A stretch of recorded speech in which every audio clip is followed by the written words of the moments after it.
I fairly sizzle with zeal and enthusiasm and spring forth with a mighty faith to do the things that ought to be done by me. Charles Fillmore said that, wrote that. And it's a favorite quote in the Unity movement. It's pretty sizzly. You can see why. And here is one of the, it's pretty sizzly all by itself. But one of the other reasons why it's so excellent is he wrote this when he was 93. I sizzle with zeal and enthusiasm and spring forth with a mighty faith to do the things that ought to be done by me. Now, we've all had something that we were excited about at some point in our lives. Maybe it was getting a new job, or the arrival of a baby or a grandbaby, a new season for our favorite sport, our favorite holiday, whatever it is. We've all been excited about something at some point.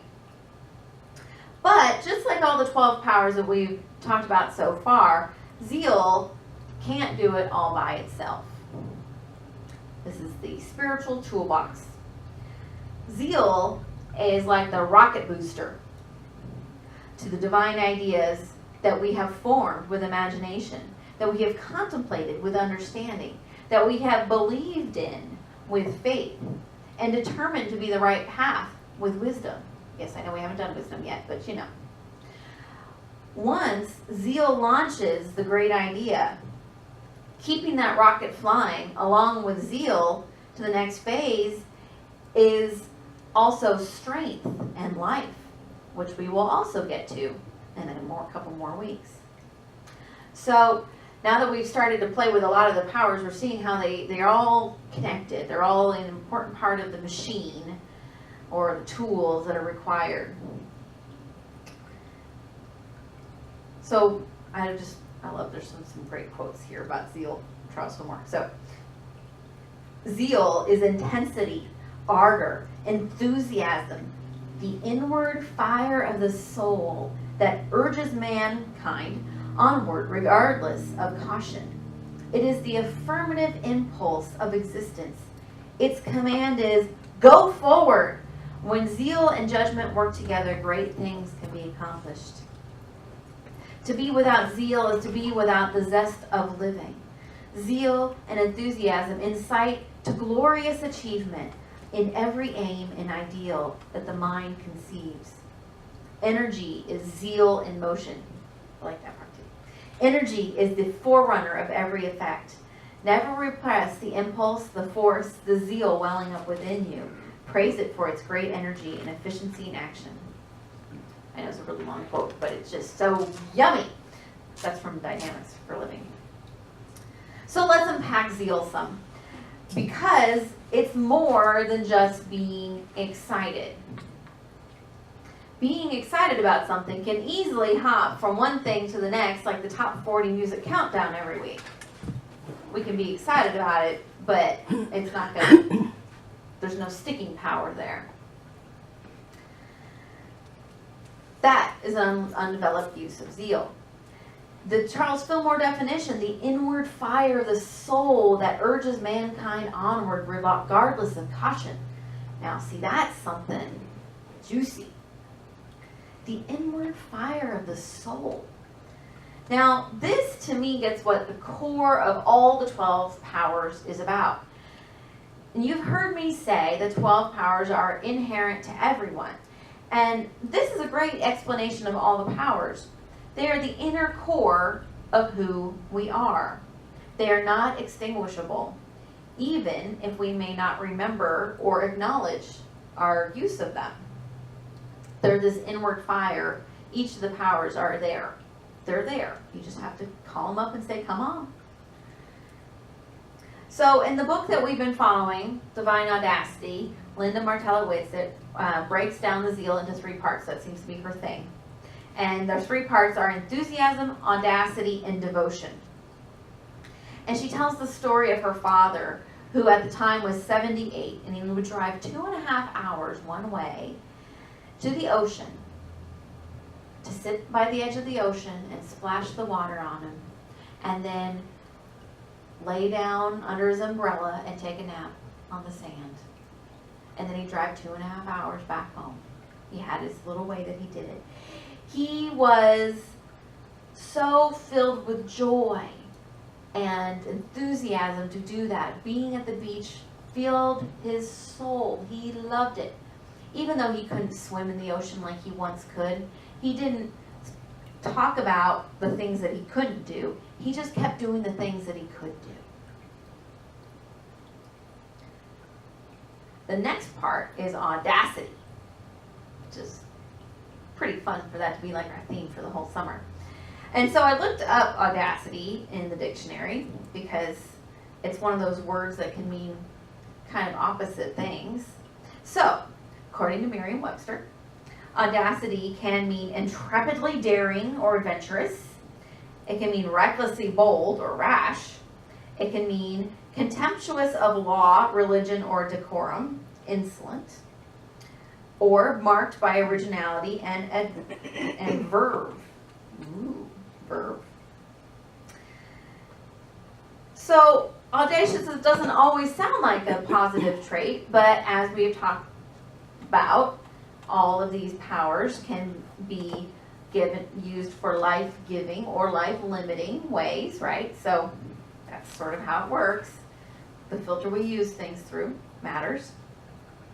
But we have to remember that the most greatest achievements in our world were not attained by coloring inside the lines. Mother Teresa was audacious in her commitment to the poor.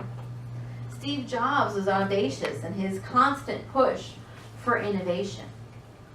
And thousands of activists who have championed for change and a better life for themselves and others in many different venues have indeed been audacious. Audacity is pushing beyond what is believed to be the limits.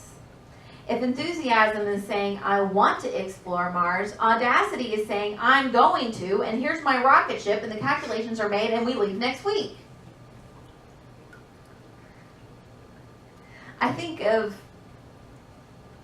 When I think of this idea of taking your passion and moving beyond and not being limited by limits, I think, limited by limits, okay. So I think about this video that I've seen on the internet. There was a man who, he was using tube canes. He had chronic back pain. He was doing this thing, barely getting around. And then he started a yoga practice. And you see him throughout the video. All of a sudden he's got one less pain, and he's kind of moving better. He's lost some weight. He's getting fit. By the end of the video, he's doing headstands. Because he didn't believe the limits that the doctors had told him that this was it. And he said, well, what if it's not? Let me try something different. So he used his power of imagination to see that there was another possibility. And then he stuck to it. The third part of zeal is devotion. And this is that steadfastness to our choice. So we may be excited, use our excitement to get the rocket going, and this is the fuel that keeps the burn going. Linda writes in the book, devotion is our capacity for wholehearted, single-minded attention. Devotion is a present moment activity. Even though zeal is pushing us forward, the movement happens in the now. When we put our attention, our zeal on, will increase. But when we put our attention on now, this is the moment that we make the decision about where we're going next. Always, right? This is where we get to make the decision. So being focused on where we want to go isn't nearly as helpful as knowing where we're at and what our next step is, and keeps us focused. And that is the great promise and the great cautionary tale. If you are as zealous about some situation in your life being awful and telling the story with enthusiasm, and that's your favorite pastime, well, guess what future you're creating? That awful one that you're having a lot of fun talking about. I don't know about you, but I have been guilty of maybe doing that at least once. Having a good time telling the story. of woe. However, if you place your zeal in believing in peaceful resolutions, harmonious relations, prosperous outcomes, that is the future you are seeing and creating.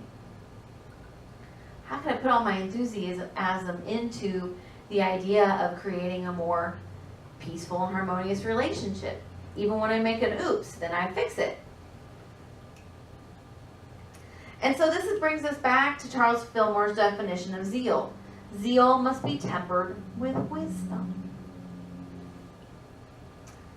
A couple years ago, Unity Worldwide Ministries, which is an organization run by and for churches and ministers, the board, which is a group of lay people like yourselves and ministers, brought a proposal to the body of members.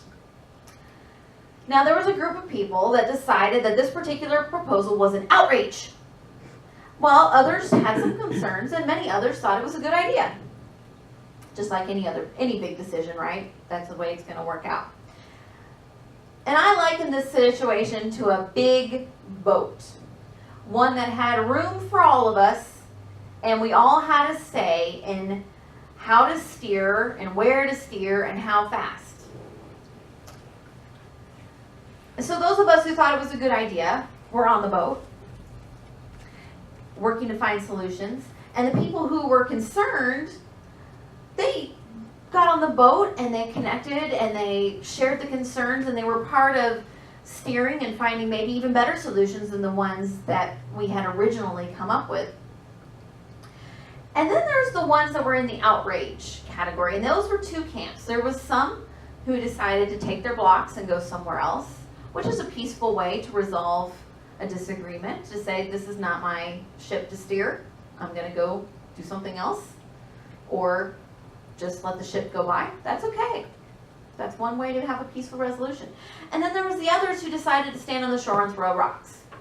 Now, we all know that it's much more effective to help steer the boat and move it forward when you're in the boat than when you're on the shore throwing rocks at it, especially if it's a big boat. Throwing rocks at it is not going to get you very far, right?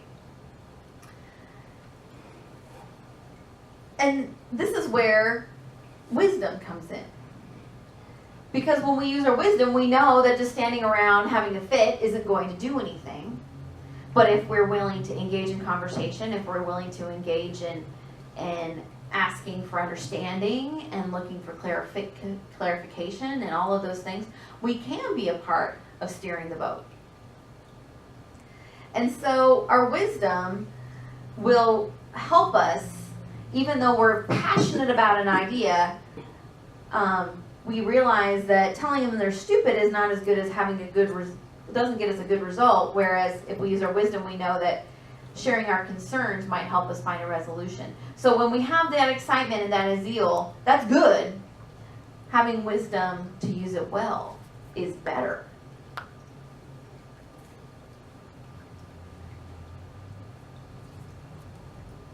So zeal is enthusiastic and audacious. And there's a lot of power and energy in it. After all, it is fueled by your inner fire. And it was that fire that kept Mother Teresa going. But it's also what launched the Crusades. So, how do we practice balanced zeal? Well, you know what I'm going to say. Prayer, meditation. That's what I always say, right? So, as we become more in tune with our true self, as we do our prayer practice, the wisdom necessary for all the endeavors emerges. That's how it works. When we spend the time in prayer and meditation, the not so wise solutions just don't seem as interesting anymore. Charles Fillmore, 93, when he wrote, this was the last year of his life, by the way, but he didn't stop until, he just kept on rolling. I fairly sizzle with zeal and enthusiasm, and spring forth with a mighty faith to do the things that ought to be done by me. May we all tap into that type of zeal through all of our ages.